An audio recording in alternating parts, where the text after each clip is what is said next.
ಸಭಾಪತಿಗಳೇ, ಸಂಬಂಧಪಟ್ಟ ಸಚಿವರಿಂದ ಉತ್ತರ ಒದಗಿಸಲಾಗುವುದು. ಬಲ್ಕೀಸ್ ಬಾನು.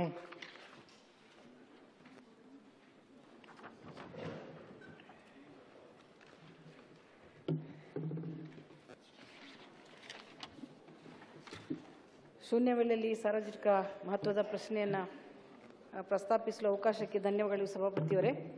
ರಾಜ್ಯದ ಪ್ರತಿಷ್ಠಿತ ದಿನಪತ್ರಿಕೆಯಾದ ಕನ್ನಡಪ್ರಭ ಪತ್ರಿಕೆಯಲ್ಲಿ ಆಕಸ್ಮಿಕ ಬೆಂಕಿ, ನಾನ್ ಎಸಿ ಸ್ಲೀಪರ್ ಬಸ್ ಭಸ್ಮ ಎಂದು ಶೀರ್ಷಿಕೆಯಡಿಯಲ್ಲಿ ವರದಿ ಪ್ರಕಟವಾಗಿದೆ.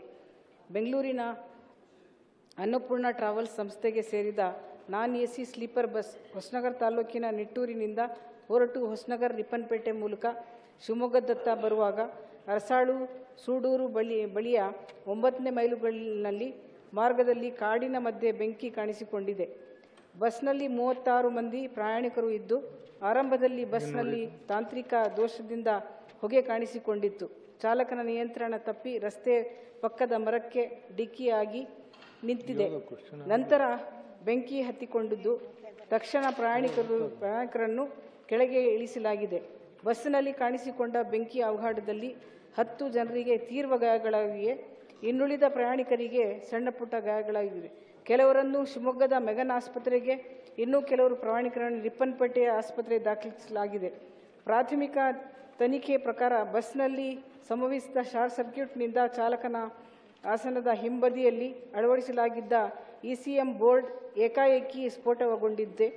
ಇದರ ಪರಿಣಾಮವಾಗಿ ಬಸ್ನ ಬ್ರೇಕ್ ವ್ಯಾಕ್ಯೂಮ್ ವ್ಯವಸ್ಥೆ ಸಂಪೂರ್ಣವಾಗಿ ನಿಷ್ಕ್ರಿಯಗೊಂಡು ಚಾಲಕನ ನಿಯಂತ್ರಣ ತಪ್ಪಿದೆ ಎಂದು ಅಧಿಕಾರಿಗಳು ಮಾಧ್ಯಮಗಳಿಗೆ ಪ್ರತಿಕ್ರಿಯಿಸಿದ್ದಾರೆ. ಚಿತ್ರದುರ್ಗದ ಬಸ್ ದುರಂತ ಮಾಸವು ಮುನ್ನವೇ ಮತ್ತೊಂದು ಬೆಂಕಿ ಅವಘಡ ಸಂಭವಿಸುವುದನ್ನು ಸಾರ್ವಜನಿಕರಿಗೆ ಸಾರಿಗೆ ವ್ಯವಸ್ಥೆಯ ಮೇಲೆ ನಂಬಿಕೆ ಇಲ್ಲದಂತಾಗಿದೆ. ಸಾರಿಗೆ ಇಲಾಖೆಯವರು ಎಫ್ಸಿ ತಪಾಸಣೆ ಮಾಡುವ ಸಮಯದಲ್ಲಿ ಹಳೆಯದಾದ ಮತ್ತು ರಸ್ತೆ ಓಡಿಸಲು ಯೋಗ್ಯವಿಲ್ಲದ ಬಸ್ಗಳು ಪರವಾನಗಿಯನ್ನು ರದ್ದುಗೊಳಿಸಬೇಕು. ಅಕ್ರಮವಾಗಿ ಸಂಚರಿಸುವ, ಅಂದರೆ ಪರ್ಮಿಟ್ ಇಲ್ಲದೆ ಬಸ್ಸುಗಳನ್ನು ಜಪ್ತಿ ಮಾಡಬೇಕು.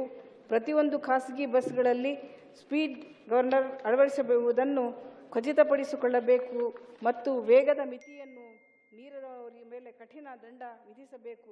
ಈ ಬಗ್ಗೆ ಮಾನ್ಯ ಸಾರಿಗೆ ಸಚಿವರಿಗೆ ಅಗತ್ಯ ಕ್ರಮ ಕೈಗೊಳ್ಳಬೇಕೆಂದು ಶೂನ್ಯ ವೇಳೆಯಲ್ಲಿ ಪ್ರಸ್ತಾಪಿಸ ಬಯಸುತ್ತೇನೆ. ಸಭಾಪತಿಗಳೇ, ಸಂಬಂಧಪಟ್ಟ ಸಚಿವರಿಂದ ಉತ್ತರ ಒದಗಿಸಲಾಗುವುದು. ತಿಪ್ಪಣ್ಣ ಕಮಕ್ನೂರ್.